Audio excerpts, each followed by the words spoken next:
విడదీస్తే అసరూప plus విధి అవుతుంది. మళ్ళీ అసరూపాన్ని విడదీస్తే నా ప్లస్ స్వరూప అవుతుంది. అంటే ఒక ముక్కలో చెప్పాలి అంటే స్వరూపము కాని విధి అని. అసలు స్వరూపం ఏంటి, అస్వరూపం ఏంటి, వా ఏంటి, అవి ఈరోజు మనం తెలుసుకుందాం. అయితే ఇవి తెలుసుకునే ముందు మనకి కొన్ని ప్రాథమిక విషయాలకు అవగాహన కూడా ఉండాలి. ఉదాహరణకి ధాతు పాఠంలో మన ధాతువులు ఉన్నాయి. అష్టాధ్యాయులు మనకు ప్రత్యయాలు, ఆగమాలు, ఆదేశాలు ఇవన్నీ ఉన్నాయి. అలాగే మనకు మహేశ్వర సూత్రాల్లో 14 మహేశ్వర సూత్రాలు ఉన్నాయి. వీటన్నిటినీ మనము ఉపదేశాలు అని పిలుస్తాము. ఉపదేశ ఆద్యోచ్చారణం అంటారు. అంటే మునుల యొక్క మొట్టమొదటి తొలి పలుకులని ఉపదేశాలు అంటారు. అంటే మనం మామూలుగా చెప్పుకోవాలంటే ధాతు పాఠంలోని ధాతువులు, అష్టాధ్యాయుల ఆగమాలు, ఆదేశాలు, ప్రత్యయాలు ఇవన్నిటిని ఉపదేశాలు అంటాము. ఉపదేశాలు ఉన్నాయి కాబట్టి వీటిని ఔపదేశిక ధాతువులు, ఔపదేశిక ప్రత్యయాలు అంటాము. ముఖ్యంగా ఔపదేశిక ధాతువులు ఎందుకంటామంటే ధాతువులు మనకు 2 రకాలుగా వస్తాయి. ఒక్కటి మనకు ధాతు పాఠంలోని పట్టు, భూ మొదలైన ధాతువులు. రెండవది ఆతిదేశిక ధాతువులు. అంటే మనం అతిదేశం ద్వారా అనగా మనము సంప్రత్యయాలు విధించడం ద్వారా మనం కొన్ని ధాతువులను తయారు చేస్తాము. వాటిని ఆతిదేశిక ధాతువులు అంటాము. ఈ భేదం తెలియటం కోసము మనము ఔపదేశిక ధాతువులు, ఆతిదేశిక ధాతువులు, ఇంకా సౌత్ర ధాతువులు కూడా ఉన్నాయి. సూత్రంలో చెప్పిన ధాతువులు కూడా. అయితే ప్రత్యయాల వరకు ఇన్ని రకాలు లేవు. కనుక మీరు ఔపదేశిక ప్రత్యయాలు అన్నా అనకపోయినా తేడా లేదు. ఈ ప్రత్యయాలకు మనకు ఇత్తులతో సహా కనిపిస్తాయి. మనం ఏ ప్రత్యయాన్ని చూసినా కానీ సాధారణంగా ఏదో ఒక ఇత్తు కలిసి ఉంటుంది. ఆ ఇత్తు యొక్క ఉపయోగం మనకు తెలుసు. కా ఉంటే ఏమవుతుంది, నా ఉంటే ఏమవుతుంది, లాస్ట్ టైం చెప్పుకున్నాము. లేదా మనము ఎప్పటికప్పుడు ఒక్కొక్క ప్రత్యయం గురించి చెప్పుకునేటప్పుడు ఆ ప్రత్యయంలో ఇత్తులు ఏ పనులు చేస్తాయో మనం ఖచ్చితంగా చెప్పుకుంటాము. కనుక ఆ సమస్య లేదు. ఇది కాకుండా మనము ఇంకొక విషయం తెలుసుకోవాలి. సూత్రాలు 2 రకాలు. ఉత్సర్గ సూత్రాలు, అపవాద సూత్రాలు అని. ఉత్సర్గ సూత్రాన్ని జనరల్ సూత్రము అంటాము, అంటే సాధారణ సూత్రము అంటాము. అపవాద సూత్రాన్ని ఈ సాధారణ సూత్రానికి అపవాదంగా వచ్చిన సూత్రంగా మనం భావిస్తాము. ఈ అపవాద సూత్రాలు మనకు ఈ ఉత్సర్గ సూత్రాలకు పూర్వంగా కానీ పరంగా కానీ రావచ్చు. సాధారణంగా అపవాద సూత్రాలు ఎప్పుడు పరంగానే వస్తాయి. చాలా కొద్ది సార్లు పూర్వంగా వస్తాయి. ఈ రోజు లేదా ఎల్లుండి ఉదాహరణల్లో పూర్వంగా ఎప్పుడు వస్తాయో కూడా మనం చెప్పుకుందాము. సో మనకి ఏమర్థమైంది? ఉత్సర్గ సూత్రం అంటే జనరల్ రూల్, జనరల్ ఏదైనా కానీ. అంటే ఒక అపవాద సూత్రము నిత్యంగా ప్రవర్తిస్తుందా, వికల్పంగా ప్రవర్తిస్తుందా అని మనం తెలుసుకోవాలి. ఎందుకంటే ఒక అపవాద సూత్రము నిత్యంగా ప్రవర్తిస్తే ఏమవుతుంది? లేదా ఒక అపవాద సూత్రము వికల్పంగా ప్రవర్తిస్తుంది అంటే అర్థం ఏంటి? ఉత్సర్గ సూత్రము పనిచేస్తుంది, అపవాద సూత్రము పనిచేస్తుంది. అంటే అపవాద సూత్రం నిత్యంగా వచ్చినప్పుడు అపవాద రూపమే ఉంటుంది. అపవాద సూత్రము వికల్పంగా వచ్చినప్పుడు 2 రూపాలు ఉంటాయి. అంటే ఉత్సర్గ రూపము ఉంటుంది, తర్వాత ఉత్సర్గ రూపము కూడా ఉంటుంది. అంటే ఉత్సర్గ రూపం ఉంటుంది, అలాగే అపవాద రూపం కూడా ఉంటుంది. కొన్ని ఉదాహరణలు చూద్దాం. మనకు తెలిసిన ఉదాహరణలు అందరికి తెలిసిన చూద్దాము, ఎలా ఉంటాయో చూద్దాం. అష్టాధ్యాయి 6:1-77 ఇకో ఎనచి అనే సూత్రము మన అందరికీ తెలుసు. దీని ప్రకారము ఇక్కులకు అంటే ఈవున్ డ్రిల్లుక్, ఈ ఊరులు అనే అక్షరాలకు అచ్చుల పరమైతే అంటే ఆ ఈవున్ రిలిక్ ఏవోంగ్ ఐ అవచ్ ఈ పరమైతే ఇక్కుల స్థానములో ఎన్నులు క్రమంగా ఆదేశమవుతాయి. అంటే అర్థమేంటిది? ఎకారం స్థానంలో యకారము, ఉకారం స్థానంలో ఒకారము, రికారం స్థానంలో రేఫము, లికారం స్థానంలో లకారము ఆదేశం అవుతాయి. ఇది ఒక ఉత్సర్గ సూత్రము. అంటే సాధారణ సూత్రము. ఇకో ఎణచి అనేది సాధారణ సూత్రము. ఇది 6-1-77. ఒక్క నిమిషం.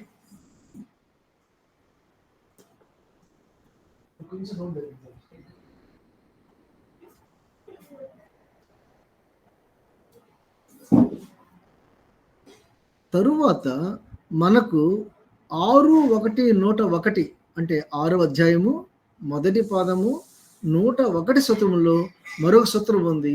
ఇది అక్కహ సవర్ణే దీర్ఘ అనే సూత్రం. మనందరికీ తెలిసిన సవర్ణ దీర్ఘ సంధి. ఈ సవర్ణ దీర్ఘ సంధి సూత్రాన్ని ఎణాదేశ సంధి సూత్రానికి అంటే ఇకో ఎణచి సూత్రానికి అపవాదంగా భావిస్తాము. ఎందుకు అంటే చూడండి, ఇకో ఎణచి ఏముంటుంది, ఇక్కులకు అచ్చుల పరమైతే ఇక్కుల స్థానంలో ఎన్నులు వస్తాయి అని. మరి అక్క సవర్ణ ఏముంటుంది, అక్కులకు సవర్ణాలు పరమైతే ఏకాదేశం వస్తుంది అంటారు. ఇది ఒక్కసారి చూడండి.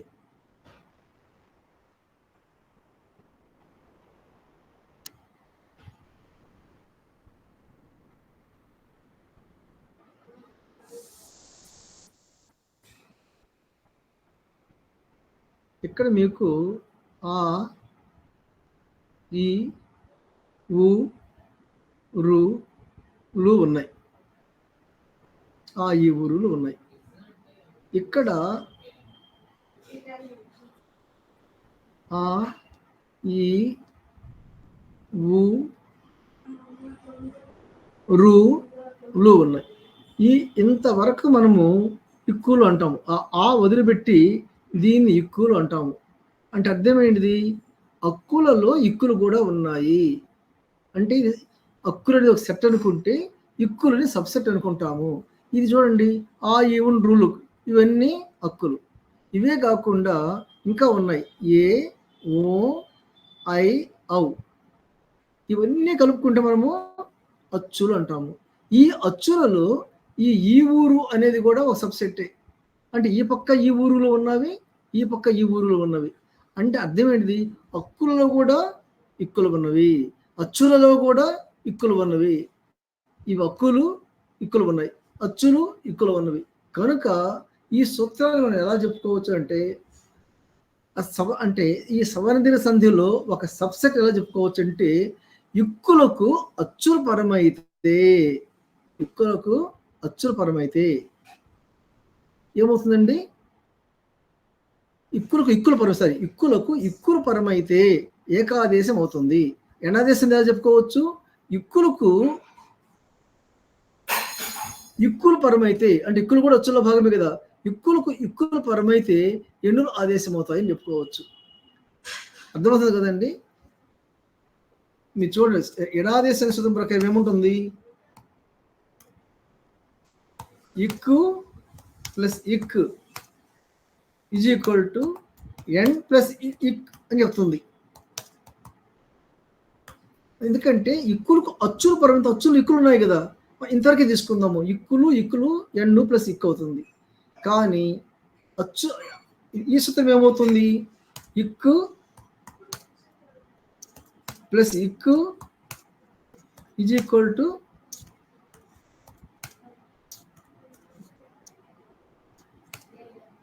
ఏకాదేశం.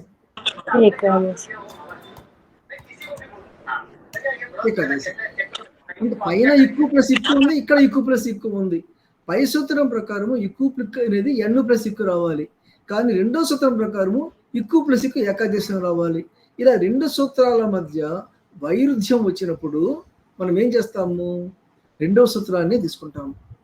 రెండు సూత్రాలు బలంగా ఉన్నప్పుడు అక్కడ ఎన్ ప్లస్ ఇక్కు వస్తుందా, ఇక్కు ప్లస్ అనుకున్నప్పుడు ఏం చేస్తామండి, మనము పరసూత్రం తీసుకొని ఇక్కడ అకస్సవర్ణ దీర్ఘాన్ని మాత్రమే తీసుకుంటాము.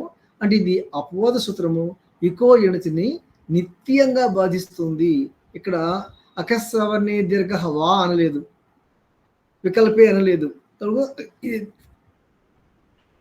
ఇది నిత్యం అనమాట. సరే చూడండి, అస్థి ప్లస్ ఇదం ఇది ఎణదేశ ప్రకారము ఇకో ఎణచి అస్థిలో ఈ ఉంది, ఇదంలో కూడా ఈ అచ్చు ఉంది. అప్పుడు ఏం కావాలి చెప్పండి, ఎణదేశ ప్రకారం ఎవరు చెప్తారు? అస్థి ప్లస్ ఎత్తులో ఏమిటి కాదు కదా, ఒకవేళ యనాదేశం అయితే ఏం కావాలి? యనాదేశం అయితే యా వస్తుంది, అస్థి ఇదం కావాలి, అస్థి ఇదం కావాలి. ఎందుకు కాలేదు? అక్కడ ఎక్కువ ఉంది, ఇక్కడ ఎక్కువ ఉంది. ఇది అపవాద సూత్రం కాబట్టి. అలాగే ఇంకొక ఉదాహరణ చూసుకుందాము. ఇది కూడా మనందరూ తెలిసింది. కర్తరి శప్ అంటే ఏంటి? ధాతువులకు కర్తరిలో, మళ్ళీ చెప్తున్నాను, కర్మణిలో మనకి ఎక్కువ వస్తుంది పచ్యతే అని. అట్ట కాకుండా కర్తరిలో శప్ అని వికరణ ప్రత్యయం విధించబడుతుంది. వికరణ ప్రత్యయం విధించబడుతుంది అంటే ఇక్కడ ధాతువులు అంటే ద్వాదిగణ ధాతువుల, అదాదిగణ ధాతువుల, తౌదాదిగ ధాతువుల మనం చెప్పలేదు, ధాతువులు అన్నారు. కాబట్టి మనం ఒక ధాతువు తీసుకుందాము, ద్వాదిగణం తీసుకుందాము. పట్టు ప్లస్ సెప్పు ప్లస్ సి అంటే పట్టు ప్లస్ ఆ సెప్లో సకారం పోతుంది, రసకోదితే పకారం పోతుంది, హలంత్యం ఆ మిగులుతుంది, సి అలాగే ఉంటుంది. సో పట్ట సి అవుతుంది. బాగుంది. ఇప్పుడు మనం ఇదే ఇంకో సూత్రం ఉంది, దివాదిభ్య సియన్ అని. ఇది చూడండి, పరసూత్రం 3:1:68. తర్వాత సూత్రం ఏంటి? మామూలుగా అపవాద సూత్రం చెప్తారు. ఒక సూత్రం చెప్పి వెంటనే అపవాద సూత్రం చెప్పే అలవాటు పాణినికి ఉంది. కనుక ఈ మహర్షి చెప్పిన ప్రకారము దివాదిభ్యాస్యన్ అంటే ఏంటిది? దైవాదిక ధాతువులకు, దైవాదిక అంటే దివాదిగణంలోని ధాతువులకు, తుదాది అయితే తౌదాదిక ధాతువులు అంటాము. కనుక ఈ దైవాదిక ధాతువులకు సియన్ ప్రత్యయం వస్తుంది అన్నాడు. అంటే ఇక్కడ షప్ షప్ రాదు అని అర్థం. ఉదాహరణకి నృత్ అనే తెలిసిన ధాతువు తీసుకుందాము. దీనికి మామూలుగా కర్తరి శప్ ప్రకారము నృత్తు ప్లస్ శప్పు ప్లస్ ఏం రావాలండి? నృతసి రావాలి, అంతే కదా? నృత్తు ప్లస్ శప్పు ప్లస్ నృతసి రావాలి. కానీ ఈ నృత్య ధాతువు అనేది దివాదిగణ ధాతువు కనుక సియన్ వచ్చి ఆ సియన్లో నకారమేమో హలంత్యం ప్రకారం పోతుంది, సకారమేమో లసకొద్దితే ప్రకారం పోతుంది, యా మిగులుతుంది, నృత్తు ప్లస్ యా ప్లస్ నృత్యసి అవుతుంది. అంటే ఈ దివాదిభ్యాస్యన్ అనేది అపవాద సూత్రము, కర్తరి సెప్ అనేది ఉత్సర్గ సూత్రము. రెండు కర్తరిలోనే ఉన్నాయి. అయినా కానీ ఉత్సర్గ సూత్రాన్ని విప్రతిషేధే పరం కార్యం అని రెండు సమానమైన బలాలు ఉన్నప్పుడు పరసూత్రమే అంటే పరకార్యమే వర్తిస్తుంది, పూర్వకార్యాన్ని అది రానివ్వదు అని విప్రతిషేధే పరం కార్యమైన సూత్రం ప్రకారము మనకు దివాదిభ్యాస్యన్ అని చెప్పుకున్నాం. ఈ విధమైన ఉత్సర్గ అపవాదాలు మనకు అష్టాధ్యాయ అంతటా అంటే సప్తాధ్యాయులో కనిపిస్తాయి, మనకు అలాగే త్రిపాదిలో కూడా కనిపిస్తాయి. అయితే ఏది ఉత్సర్గ సూత్రము, ఏది అపవాద సూత్రము అని తెలియాలి అంటే మనకు ఇత విధమైన ఇది చెప్పడానికి ఏ మార్గము లేదు. మనం వ్యాఖ్యానాల ద్వారా లేదా మన ప్రాక్టీస్ ద్వారా లేదా సూత్రాలు చదువుగా మనకు ఒక రకమైన అలవాటు అయిపోతుంది కనుక తెలియకుండా మనకే తెలిసిపోతుంది, ఓహో ఈ సూత్రం తర్వాత దీనికి వ్యతిరేకంగా ఈ సూత్రం చెప్పాడు అంటే ఆ ముందు సూత్రము ప్రవర్తించదు కదా అని మనమే అర్థం చేసుకోవచ్చు. ఈ విధంగా ఉత్సర్గ అపవాద సూత్రాలను మనము తెలుసుకోవచ్చు. అయితే ఇక్కడ మనం తెలుసుకోవాల్సింది ఏంటిది? ఈ అపవాద సూత్రాలు నిత్యంగా వస్తాయా, వికల్పంగా వస్తాయా అనేది. ఇప్పుడు అపవాద సూత్రాలు వికల్పంగా వచ్చాయనుకోండి, అప్పుడు ఏం జరుగుతుంది? ఉత్సర్గ సూత్రం ప్రవర్తిస్తుంది, అపవాద సూత్రం ప్రవర్తిస్తుంది. అంటే ఈ రెండు సూత్రాలు ఒకేసారి, అంటే రెండు సూత్రాలు ప్రవర్తించడం వల్ల మనకు రెండు రూపాలు ఉంటాయి.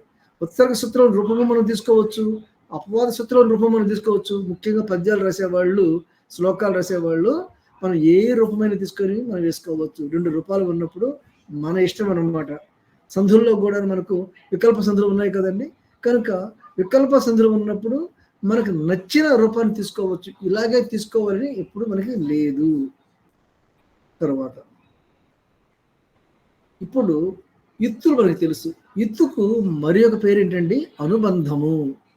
కనుక ఇత్తులు ఉన్న ప్రత్యయాలను ఏమంటాము? అనుబంధము ఉన్న ప్రత్యయాలు అంటాము. ఆ ఉన్న అనే దానికి సంస్కృతంలో సహ అంటాము. సహస్య స అనే సూత్రం ప్రకారము ఎక్కడికి సహ ఉంటుందో అక్కడ మనం సా కూడా పెట్టుకోవచ్చు. ఒక సూత్రం ఉందన్నమాట. సహ బదులు సా పెట్టుకోండి అని. అప్పుడు సహ ప్లస్ హరి సహరి, సహ చక్రం సచక్రం అలా వస్తాయన్నమాట మనకి. ఎక్కడ సమాసార ప్రకరణం తెలుసుకుంటాం అది. సరే, ఇక్కడ సహ బదులు సా పెట్టుకున్నాం కనుక సా ప్లస్ అనుబంధ సానుబంధ ప్రత్యయాలు అంటే ఏంటి? ఇత్తులు ఉన్న ప్రత్యయాలు, అనుబంధాలు ఉన్న ప్రత్యయాలు అర్థం చేసుకోవాలి. మరి ఇత్తులు తొలగించాం కదా, అప్పుడేమంటాము? ఇత్తులు లేవు కాబట్టి ఇత్తులు తొలగించాము కనుక నిర్ ప్లస్ అనుబంధ నిరమనుబంధ నిర్ అనుబంధ నిరనుబంధ లేదా నా ప్లస్ అనుబంధ లేనివి నానుబంధ ప్రత్యయాలు అంటాము. సరే, ఈ ఇత్తులు తొలగించిన రూపాలను మనము నిరనుబంధ ప్రత్యయాలు అంటాము కనుక ఈ రూపాలను మనము దృశ్య రూపాలు అంటాము. దృశ్య రూపాలు అంటే ఏంటి? ఇత్తులు తొలగించిన తర్వాత మనకి ఏ రూపం అయితే కళ్ళకు కనిపిస్తుందో ఆ రూపాన్ని, ఉదాహరణకి క్త అని ఒక ఔపదేశిక ప్రత్యయం ఉంది. మీరు ఔపదేశిక అన్నా అనకపోయినా తేడా ఏం లేదు, మనకు ఒక క్త అనే ప్రత్యయం ఉంది. ఈ క్త అనే ప్రత్యయంలో కకారము ఇత్తు. ఎందుకు? లసక్వత ద్వితీయ సూత్రం ప్రకారం. అది తస్య లోపహ సూత్రం ప్రకారము దాన్ని తొలగించాము. ఇప్పుడు ఏం మిగిలింది? తా మిగిలింది. ఈ తాను మనము దృశ్య రూపము అంటాము. ఇంకో ప్రత్యయం తీసుకుందామండి, నా అనే ప్రత్యయం తీసుకుందాం. ఇందులో ఇత్తేడిది చుట్టూ సూత్రం ప్రకారము అన్న అనే అక్షరము చాచా జజ ఇన్య టాటా డాట్ అన్న ఇవి ముందు వస్తే ప్రత్యయాలకు అవి ఇత్తులు అవుతాయి కనుక ఈ అన్న అనేది ఇత్తు.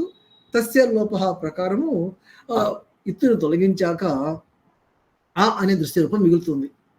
ఇప్పుడు చూడండి, తాలో దృశ్య రూపం ఏంటి? తా. నాలో దృశ్య రూపం ఏంటి? ఆ. ఈ రెండు ఒకేలా కనిపిస్తున్నాయి మనకు? కాదు. ఎందుకంటే ఒకటి తా, ఒకటి ఆ.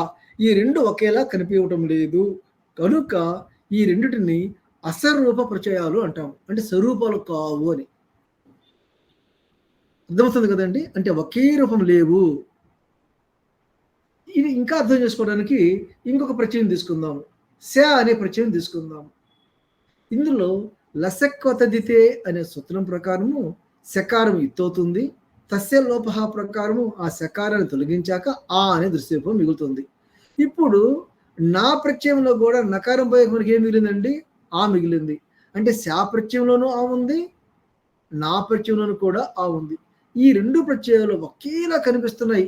అంటే ఇత్తులు తొలగించాక రెండు ఆ అనే రూపంలో ఉన్నాయి కనుక వీటిని సరూప ప్రత్యయాలు అంటాము. అంటే ఒకే రూపము లేక సాదృశ్య రూపం కలవి అని అర్థం. ఇలా ఇత్తులు తొలగాక ఒకేలా కనిపించే రూపాన్ని నానుబంధక కృత సారూప్యము అంటాము. అంటే నా ప్లస్ అనుబంధక ఇత్తులు తొలగించిన తరువాత కృత చేయబడిన సారూప్యము ఒకేలా కనిపించడము అంటాము. కనుక ఇత్తులు తొలగించాక వచ్చిన దృశ్యరూపము దాని యొక్క సాదృశ్యాన్ని బట్టి మనకు స్వరూప పరిచయాలు, అసాదృశ్యాన్ని బట్టి అస్వరూప పరిచయాలు అని మనం విభజన చేయవచ్చు. అంటే ఇత్తులు తొలగించాక కొన్ని ప్రత్యయాలు రెండు కానీ ఎక్కువ కానీ ఒకే రూపంలో ఉంటే వాటిని స్వరూప ప్రత్యయాలు అంటాము. అలా లేకుంటే అస్వరూప ప్రత్యయాలు అంటాము. స్వరూప ప్రత్యయాలకు ఉదాహరణ చూద్దాము. ఘ అనే ప్రత్యయం ఉంది, అప్ అనే ప్రత్యయం ఉంది, డా ఉంది, అణ ఉంది, శా ఉంది, కా ఉంది, అచ్చు ఉంది, అಣ್ణ ఉంది. ఈ అన్ని ప్రత్యయాలు చూడండి, ఈ 8 ప్రత్యయాల యొక్క సాదృశ్య రూపము అంటే ఇత్తులు తొలగిన తర్వాత ఉన్న రూపము ఆ మాత్రమే. కనుక ఇవన్నీ ఆ స్వరూప ప్రత్యయాలే. ఇప్పుడు మనకు ఒక సందేహం రావాలి. ఆ అనే ప్రత్యయం పెట్టడానికి ఇన్ని రకాల ప్రత్యయాలు ఎందుకు? ఏదో పెట్టవచ్చు కదా, ఘానో డానో నానో పెట్టవచ్చు కదా.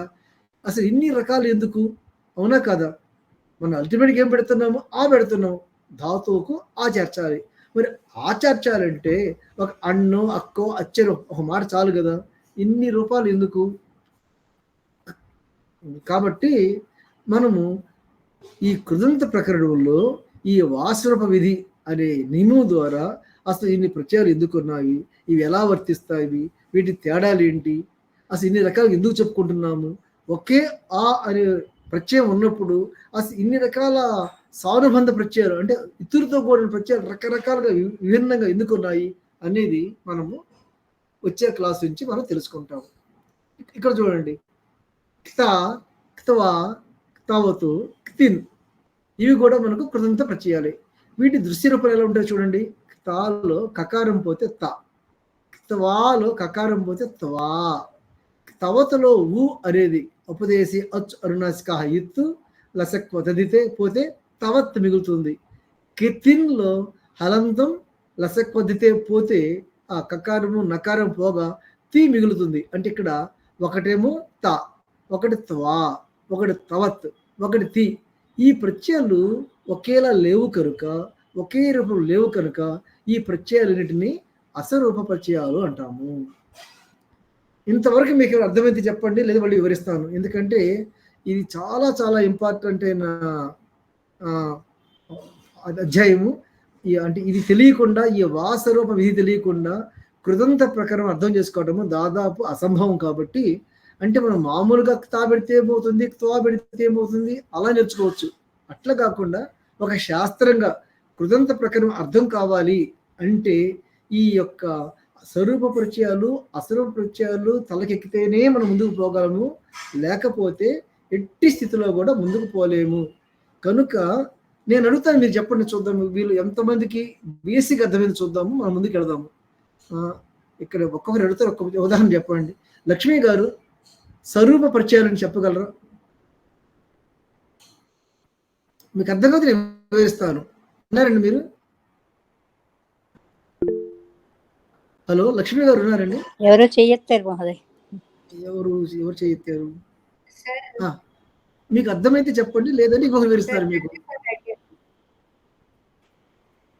అర్థం కాకపోతే ఏం ప్రాబ్లం లేదు, ఎందుకంటే చాలా కష్టమైన ప్రకరణం కనుక అర్థమైనట్టే ఉంటుంది, అర్థం కాదు.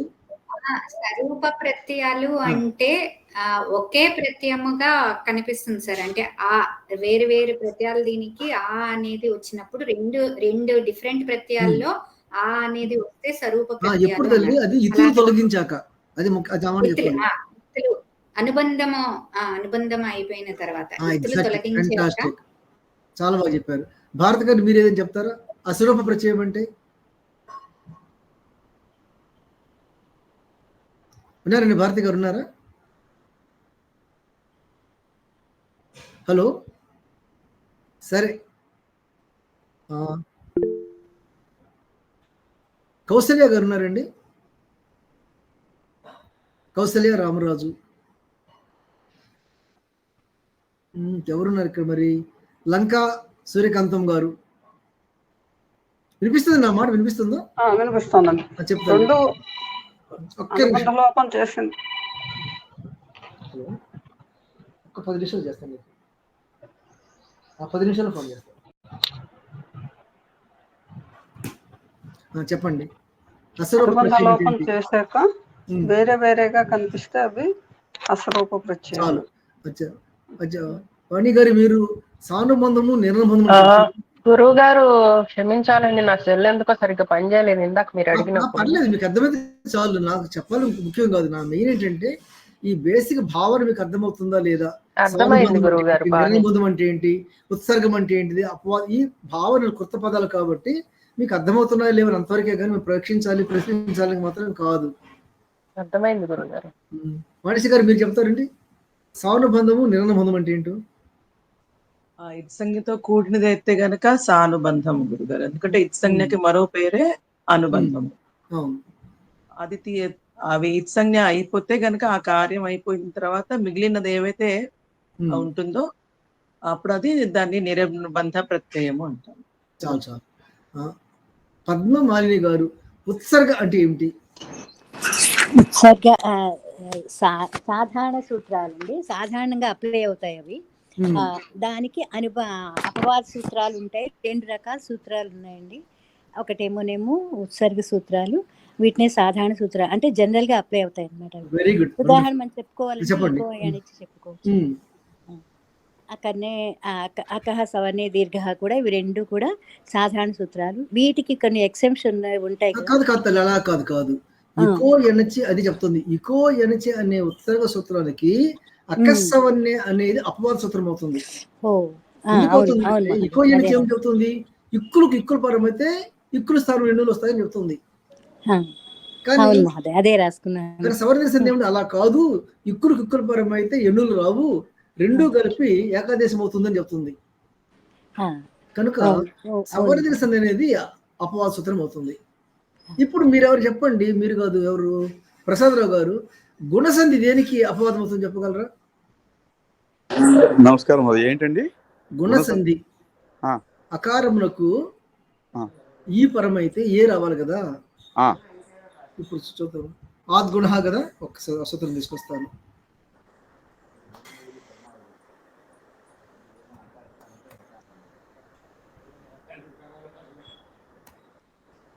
ఆద్గుణ 6187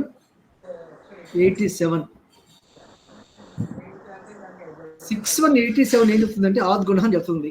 అంటే అకారానికి ఇక్కుల పరమైతే గుణాలు వస్తాయి, ఏవో ఆకారాలు ఏవో అర్రలు వస్తాయని చెప్తుంది. మళ్ళీ మనకి ఎనాదేశ సూత్రం ఒకటి ఉంది, అకారానికి అకారం పరం దీర్ఘం వస్తుంది అని. ఇప్పుడు ఏది ఉత్సర్గ ఏది అపవాదం?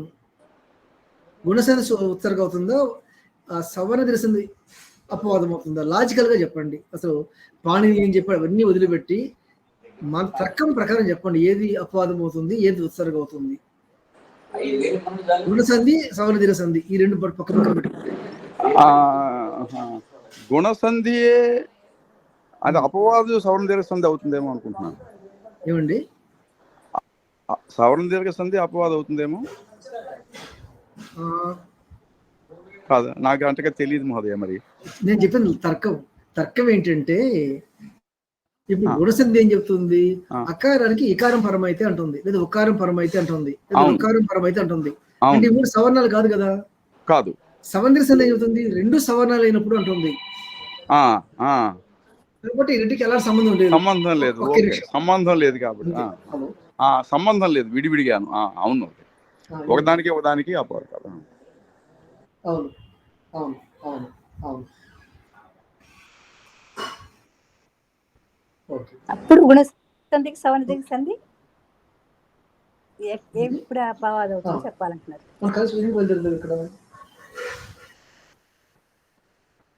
సరే, పొద్దున్న సార్ చెప్పేవాళ్ళు, నేను క్లాస్లో ఉన్నాను, క్లాస్ ఏదో మాట్లాడతాను. ఓకే, హలో, సారీ, నాకు వేరే ఫోన్ వచ్చింది. ఇప్పుడు చెప్పండి, గుణసంధికి సవర్ణదీర్ఘ సంధికి ఉత్సర్గ అపవాద బంధం ఉందా లేదా?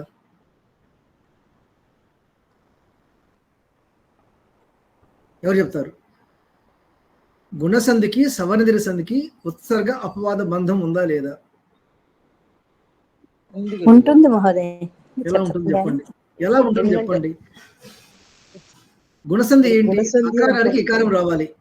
సవర్ణదీర్ఘ సంధంలో అకారానికి ఇకారం ఎప్పుడు రాదు. రెండు సమాన బలాబలాలు ఉంటాయి కదా మనకు ఈ ప్రాబ్లం వచ్చేది. ఏది ప్రవర్తిస్తుంది, ఏది ప్రవర్తించలేదు. చెప్పండి. అంటే ఇప్పుడు గుణసంధిలో అయితే గనక మనకి అచ్చిపరే అని అంటారు కదా గురుగారు.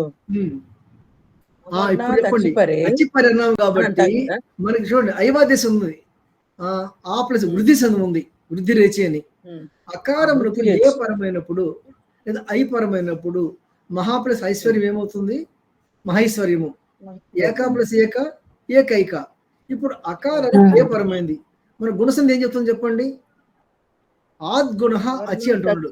అంటే అకారానికి అచ్చుపరమైనప్పుడు, అంటే ఇక్కడ ఏకా ప్లస్ ఏకలో అకారానికి అచ్చుపరమైందా లేదా? ఏకా ప్లస్ ఏకలో అకారం ఉంది, మళ్ళీ ఏకలో కూడా వచ్చే కదా.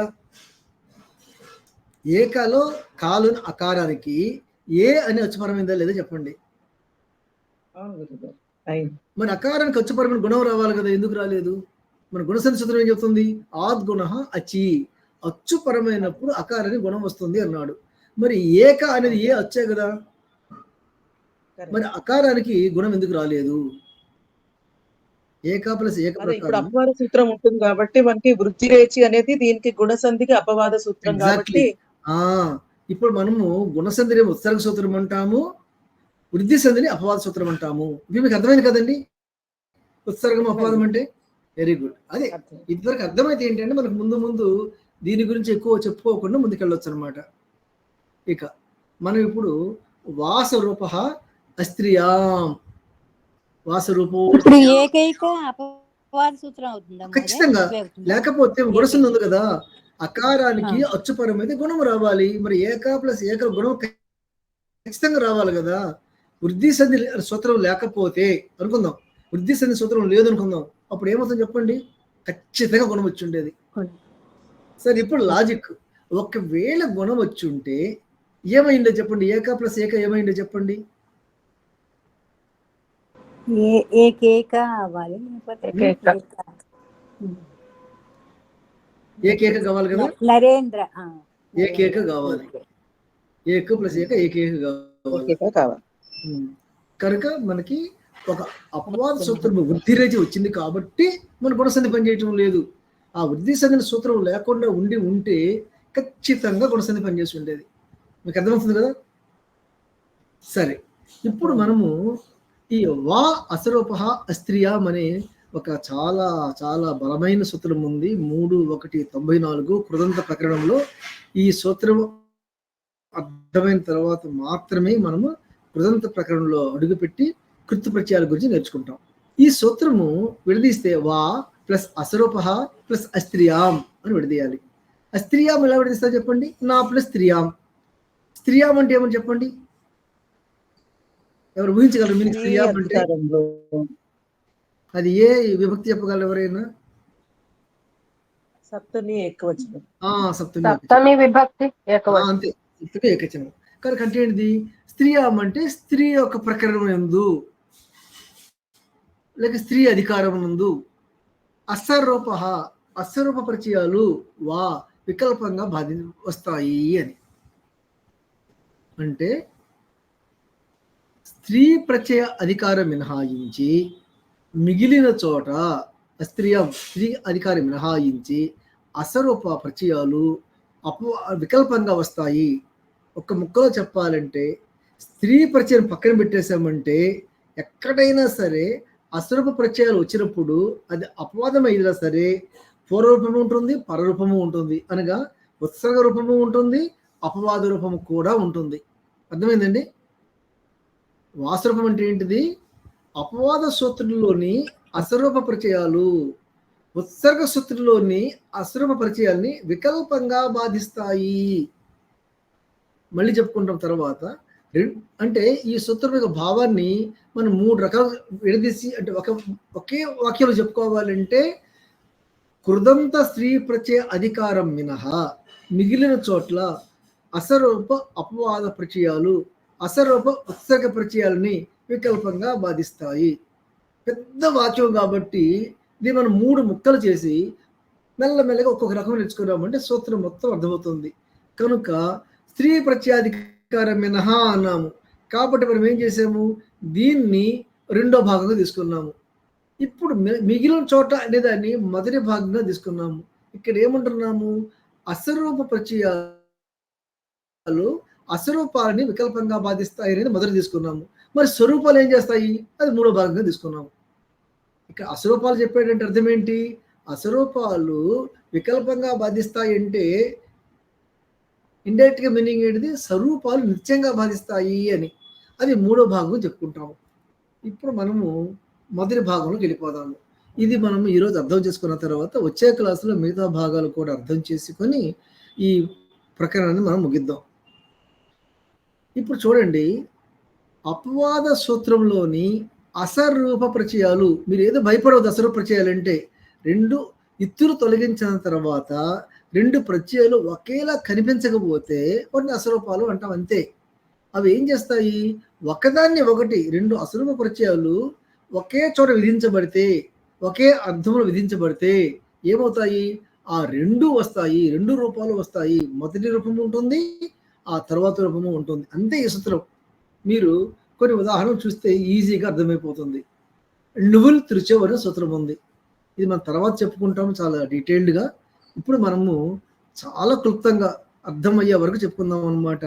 ఈ నువ్వులు త్రిచవ్ అనేది, ఒక్క నిమిషం అండి. హలో, చెప్పమ్మా.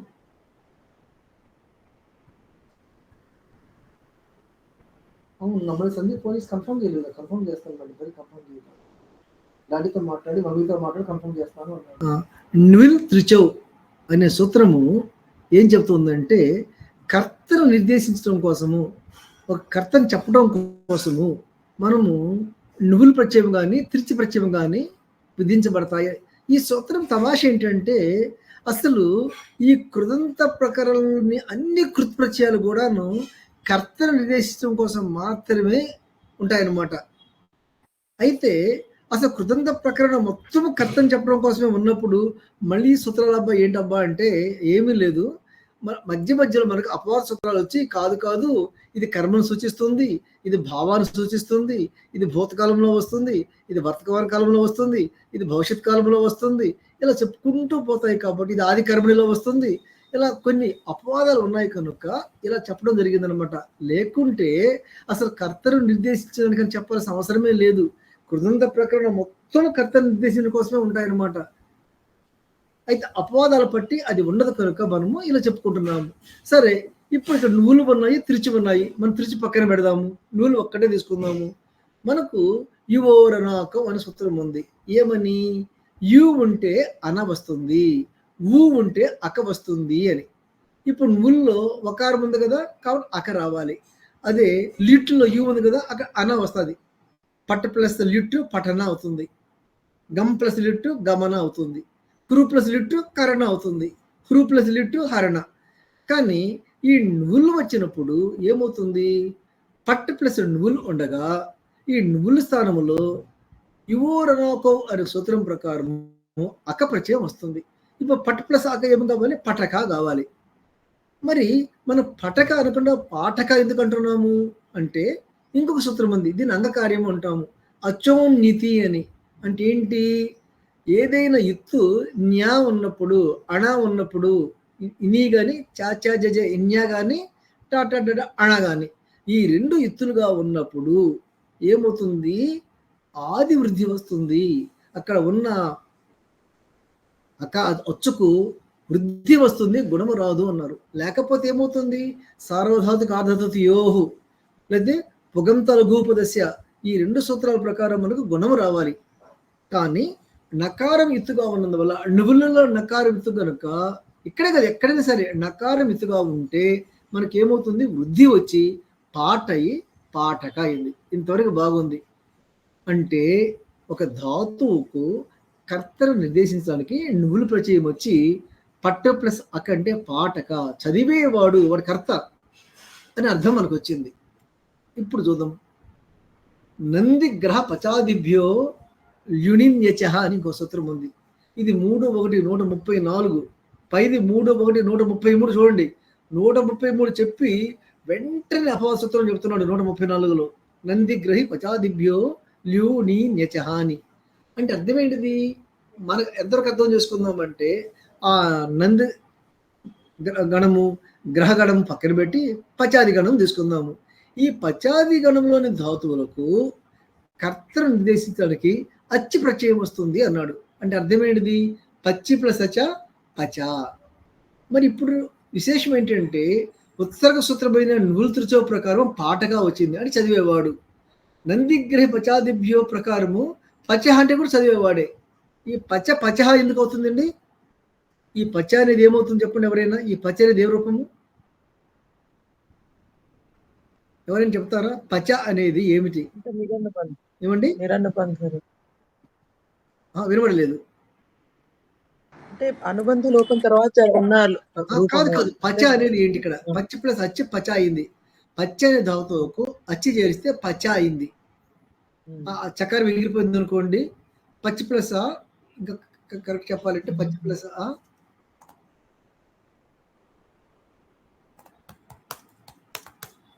ఇజుకల్ పచ అయింది. వీటిని ప్రాతిపదికం అంటారు. కృత్తదిత సమాసాశ్చ ప్రాతిపదికం అని అర్థం అనమాట. ఈ పచ అనేది ప్రాతిపదిక కనుక దాన్ని సూ చేరిస్తే పచహ అవుతుంది. పైన కూడా పాఠక అనేది మనకు ప్రాతిపదిక కనుక దాన్ని సూ చేర్చి పాఠక తయారు చేసుకుంటాం. బాగుంది. ఇప్పుడు మనకు పాఠక వస్తుందా పచహ వస్తుందంటే ఈ రెండు స్వరూపాల అస్వరూపాల చూడాలి. ఇక్కడేమో అక అనే ప్రత్యయం ఉంది, ఇక్కడేమో ఉంది ఆ అనే ప్రత్యయం ఉంది. ఈ రెండు అస్వరూపాల స్వరూపాల? ఒకటి అక, ఒకటి ఆ. ఈ రెండు స్వరూపాలు అస్వరూపాలు చెప్పండి. అసరూపాలు. అస్వరూపాలు రెండు సేమ్ కాదు, బోత్ ఆర్ డిఫరెంట్. ఆ అక రెండు ఒకటి ఎలా అవుతాయి? దానికి కా ఎక్స్ట్రా ఉంది కదా, ఇక్కడ ఒక అక్షరం రెండు అక్షరాలు ఉన్నాయి కనుక రెండు వేరు కనుక వికల్పంగా బాధించి రెండు రూపాలు వస్తాయి, నిత్యంగా బాధించదు. ఇది అపవాద సూత్రమైనా సరే దీన్ని వికల్పంగా బాధిస్తుంది. వికల్పంగా బాధిస్తుంది అంటే ఆ రూపానికి ఇంకొక రూపం అదనంగా జోడిస్తుంది అని అర్థం. పూర్వ రూపానికి మరొక రూపం అదనంగా జోడిస్తుంది, దీన్ని బాధించడం అంటారు. సరే, ఇంకొక ఉదాహరణ తీసుకుందాం. ఇది కూడా మనకు తెలిసిన రూపే. కర్మణి అన్న అంటే ఏంటిది? కర్మణిలో ఉపపదంగా ఉన్నప్పుడు అన్ని ధాతువులకు అన్న ప్రత్యయం వస్తుంది అన్నాడు. అంటే అర్థం ఏంటిది? ఒకటి చేయబడింది, తినబడింది, కొట్టబడింది అనే అర్థంలో ఒక ఉపపదం ఉన్నప్పుడు, ఒక కుండ చేయబడింది అండి, అప్పుడు ఏమంటాము? ఈ కుండని ముందు పెట్టామనుకోండి పూర్వపదంగా, అప్పుడు కర్మణి అంటే కుండ చేయబడుతుంది కనుక ఈ కుంభ అనేది కర్మణి ఉపపదం అంటారు. ఇది కర్తని కాదు, కుండ చేసేవాడు కాదు, చేయబడేది కనుక ఇది కర్మణి. ఇదేంటి? ముందు వస్తుందా తర్వాత వస్తుందా? ముందు వస్తుంది కనుక దీన్ని కర్మణి ఉపపదం అంటాము. ఈ కర్మణి ఉపపదం ఉన్నప్పుడు ఉదాహరణకి కుంభ ఉంది. ఈ కుంభకు క్రూ చేర్చితే అని చేస్తే కుంభకార అవుతుంది. అలాగే మనము స్తంభ అనే పదం తీసుకుందాం. స్తంభం అంటే మన పోల్. ఈ స్తంభానికి క్రూ చేరిస్తే స్తంభ ప్లస్ గెస్. మరి స్తంభం అన్నప్పుడు ద్వితీయ రావాలి కదా. కృదంత ప్రకరణంలో ద్వితీయ బదులు గెస్ వస్తుంది. అది ఎందుకు వస్తుంది ఏంటి అనేది మనకి ఇక్కడ అవసరం లేదు, మనము ముందు నేర్చుకుంటాము. ఇక్కడ నేర్చుకోవాల్సిన అవసరం ఏమీ లేదు. కనుక స్తంభ ప్లస్ గెస్ ప్లస్ క్రూ ప్లస్ అన్ కలిసి స్తంభకార అయింది. ఇప్పుడు ఇందాక చెప్పాను క్రూ ప్లస్ అన్, క్రూ ప్లస్ కర కావాలి కదా. కార ఎందుకు అయింది అంటే అన్నులో నకారం ఇత్తు కనుక వృద్ధి వచ్చి కార అయింది. ఇప్పుడు నెక్స్ట్ సూత్రం చూడండి. స్తంభ శకృతోహు ఇన్. స్తంభ అనే ఒక ఉపపదం ఉన్నా, శక్రు అనే ఉపపదం ఉన్నా, శకృత్ అనే ఉపపదం ఉన్నా మనం కూడా స్తంభ చూసుకుందాం. ఎందుకంటే పైన స్తంభ చెప్పుకున్నాం కనుక ఇక్కడ కూడా స్తంభ చెప్పుకుందాము.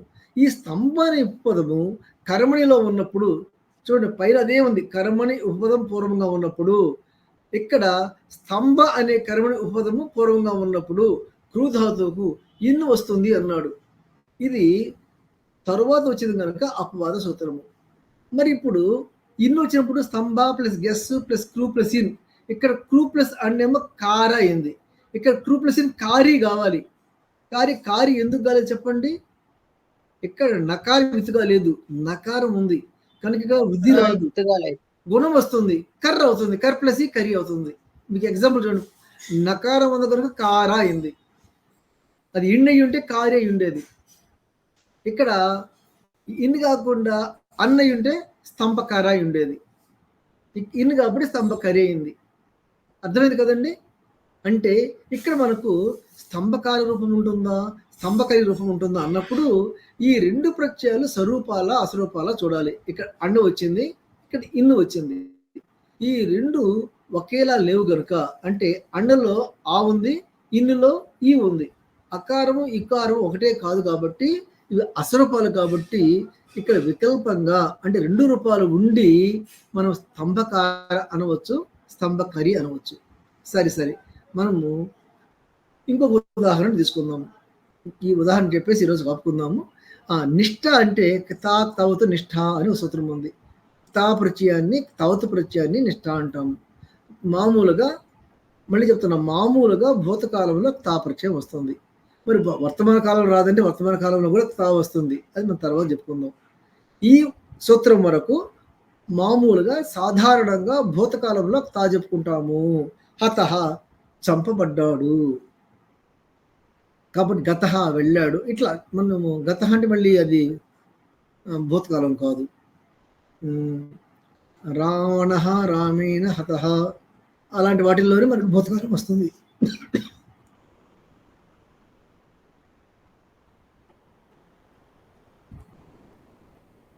ఇప్పుడు యజ్ అని ఒక ధాతువు తీసుకుందాం, అంటే యజ్ఞం చేయు అని.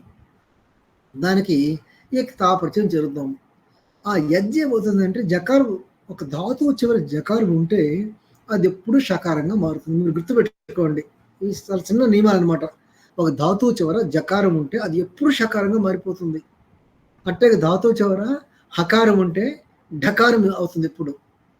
ఆ ధాతు యొక్క అది వదిలేండి, ఇద్దరు చాలా ఎక్కువ మళ్ళీ మన సబ్జెక్ట్ మారుతాం. మళ్ళీ మనము అలా పక్కన పెట్టి యజ్జపు ఏమవుతుంది, యష్ అవుతుంది.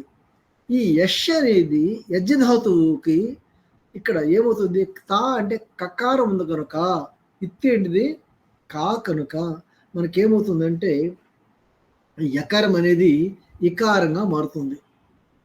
యకారము ఇకారంగా మారినందువల్ల అంటే యా మారదు, యాలో యకారమే. ఇది ఎలా రాసుకోవాలంటే యష్ అంటే ఈ ప్లస్ ఆ ప్లస్ అష్ అని రాసుకోవాలన్నమాట. ఈ ఆ అష్, ఆ ఈ అనేది ఈగా మారుతుంది, ఆ అలాగే ఉంటుంది, అష్ అలాగే ఉంటుంది. కాబట్టి ఇష్ ప్లస్ తా అవుతుంది, ఈ ప్లస్ ఆ కలిపి ఈగా మారిపోతే పూర్వరూపం వస్తుంది. ఇష్ ప్లస్ తా ఇష్ట అవుతుంది. యజ్జ ప్లస్ తా ఏమవుతుందండి, ఇష్ట అవుతుంది. ఇంకొక సూత్రం ఉంది, సు యజోహు ధ్వనిప్ అని. దీని తర్వాత సూత్రం చూడండి, 3 2 102 3 2 103. ఈ సూత్రం ఇది ప్రక్కనే వచ్చిందంటే ఏదో ఉంది అనుకోవచ్చు అనమాట మనము. ఇదేం చెప్తుంది, యజ్జ ధాతువుకు భూతార్థంలో పై కూడా యజ్జ ధాతువు భూతార్థమే ధ్వని ప్రత్యయం వస్తుంది అన్నాడు. అంటే యజ్జు ప్లస్ ధ్వనిప్ ఏమైంది, యజ్జు ప్లస్ 1 యజ్వన్ అయింది. ఇప్పుడు పైన ఇష్ట ఉంది, ఇక్కడ యజ్వన్ ఉంది, ఒకటే మీనింగ్, రెండు యజ్జ ధాతువులే, రెండు భూతార్థాలే, రెండు ప్రత్యయాల వల్ల 2 రూపాలు వచ్చాయి. కనుక మనకు పై రూపం ఉంటుందా కింద రూపం ఉంటుందా అంటే 2 రూపాలు ఉంటాయి. ఎందుకంటే అక్కడ ఆ తా ప్రత్యయంలో తా కానీ ధ్వనిపులో 1 కానీ అసరూపాలు, స్వరూపాలు కాదు. కనుక మనకు 2 రూపాలు ఉంటాయి. ఇష్ట రూపంతో పాటు యజ్వన్ రూపం కూడా ఉంటుంది. ఐ థింక్ మనం ఇంతవరకు ఆపేసి, ఎందుకంటే 2వ భాగం మొదలు పెడితే పూర్తి కాదు కనుక 2వ భాగము 3వ భాగము మనం వచ్చే పాఠంలో చెప్పుకుందాం. మనకు అంతవరకు చాలు.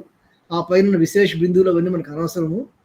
మనం కేవలం ఈ 3 భాగాలు చెప్పుకుంటే రేపు ప్రొద్దున మనకి నా ప్రత్యయము శా ప్రత్యయము ఇవి ఉన్నప్పుడు మనకి ఏ రూపం వస్తుంది, ఏ రూపం రాదు, అసలు ప్రత్యయాలు ఎందుకు ఉన్నాయి, స్వరూపాలు ఎందుకు వస్తాయి, అసలు స్వరూపాలు అవసరం ఏంటి, ఇవి మనం చాలా వివరంగా తెలుసుకుంటాం. మనము క్లుప్తంగా మరీ డీటెయిల్ కాకుండా అర్థమయ్యే వరకు మనకి ఎంతవరకు అవసరమో అంతే స్థాయిలో మనం నేర్చుకుందాము. దీంతో మనము ఈ పాఠాన్ని ముగించి ఒక 5 నిమిషాలు మిగిలింది. ఎందుకంటే నేను మళ్ళీ ఎల్లుండి ఈ ప్రకరణం పూర్తి చేసి, ఈ సూత్రం పూర్తి చేసి, ఆ తర్వాత నేను మళ్ళీ 15 సోమవారం నుంచి మన క్లాసులు రన్ చేద్దాం అనుకుంటున్నాను. మీకు ఈలోగా మీరు నాకు ఒక మెసేజ్ పెట్టండి. అంటే ఇప్పుడే కాదు, నేను అక్కడ పోయినా మెసేజ్ పెడతాను. ఒకవేళ నాకు 5 గంటలకు వీలు కాని పక్షంలో సాయంత్రం 6 గంటల కంటే మన భారతీయ కాలమానం ప్రకారము సాయంత్రము 6 గంటలకు మీకు వీలవుతుందా చెప్పండి. ఒకవేళ అవసరమైతే, నాకు తెలియదు ఆ విషయము, మీరు ఎవరెవరికి వీలవుతుందో ఎవరికి వీలు కాదో చెప్తే ఆయన వాణిశ్రీ గారు చెప్పాలి, ఆమె రికార్డు చేస్తారు కదా. మీరు చెప్పండి అసలు 6 o'clock వీలవుతుందో. అంటే నాకు తెలియదు, 5% ఛాన్స్ అనమాట. మీకు వీలవుతుంది, ఓకేలండి. సుబ్బారావు గారికి వీలవుతుంది, ఓకే. వాణిశ్రీ గారికి నాకు కుదురుతుంది గురుగారు. కుదురుతుందా? 6 to 7 కుదురుతుందా? కుదురుతుంది గురు. ఓకే, ఏం లేదు, మీరు ఉన్నారనుకోండి, అది రికార్డు చేయొచ్చు, మిగతా వాళ్ళు వింటారు కాబట్టి. ఎలాగో పీడిఎఫ్ ఫైల్ పెడతారు కూడా చదువుకోవచ్చు. కాబట్టి క్లాసులు అటెండ్ కాకపోయినా కూడా ప్రాబ్లం, రికార్డ్ చేసేవాళ్ళు ఉంటే వాళ్ళకి బాగుంటుంది కాబట్టి, అంతే, ఇంకేం లేదు. ఈరోజు చెప్పుకున్న పాఠం మీకు అనవసరం అనిపిస్తుందా, లేకపోతే కొంత అర్థం కాని